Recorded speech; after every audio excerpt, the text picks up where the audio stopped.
Binding of Isaac. The original Binding of Isaac has to be the strangest roguelike, and it's crazy that I can already tell. While this is really the first one I have dived into and put passion into, when deciding to do this video, I'm writing this from the perspective after playing all the games on my list. So currently I have tried the eras of the roguelikes, and I can tell and simultaneously love what the original Binding of Isaac does. Now this isn't the remaster or the rebirth, this is the original. It feels classic and almost like an older game than it actually is. But making this weird genre a staple at the time, it's grotesque yet oddly cute and charming, but challenging ways of gameplay, it's addicting. Filled with so much information to learn and think about, all this lore, amazing things. But the fun parts of Binding of Isaac that I found can also be its worst traits in my opinion, and detriment to lots of newer players. Isaac seems like the game in the genre to embrace adventurous and disciplined players from the get-go, while holding out that white surrender flag waiting for the amateurs to permanently log off.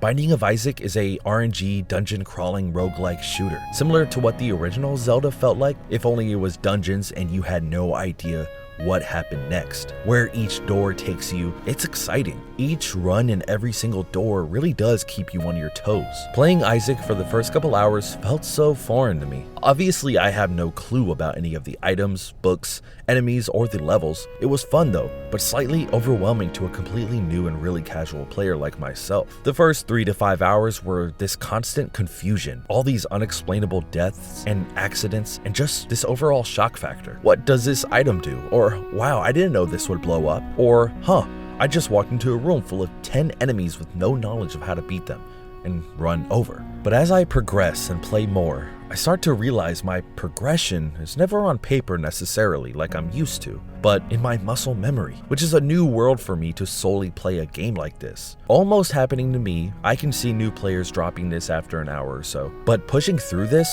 somehow turns this into an addictingly stressful and sometimes comforting game. Earlier I mentioned how the game was grotesque. It can sometimes be cute and charming, with certain uses of softer shapes, and I guess silly-ish graphics is a way to explain it. I thought this was a game just about some worm underground fighting off other insects in a gross way. That's genuinely what I thought Binding of Isaac was before playing, for years, and how far of a stretch is that? But for those unaware, be warned, this game is more disturbing the deeper you go, more than I could ever imagine really. The more knowledge I gained of the controls and items is this weird balance of good and evil. The game plays off of morals and religion a lot, but then you slowly realize what's truly happening. And no, Isaac isn't a worm underground, but a child being abused in the basement essentially, which in hindsight seems obvious to the heavier fans of the series, and maybe it should have been more obvious for me at the start, but for a newcomer like me, this came as one of the most shocking realizations I've had in years of gaming. It's disgusting, disturbing really, and the better I get at the game, I'm almost left with a feeling of punishment and sorrow the more and more I learn. I valued the time I had at the beginning of this game when I wasn't subjected to this horror. I'm learning more and more every day, so maybe one day I will truly do a deep dive through the abnormalities of Isaac and the disturbing world he is forced to inhabit in. But Binding of Isaac, it was constant surprises. As my first real roguelike, it taught me a new level of patience in gaming that I'm so thankful for. So with that unlocked, I think we should play something a little bit modern.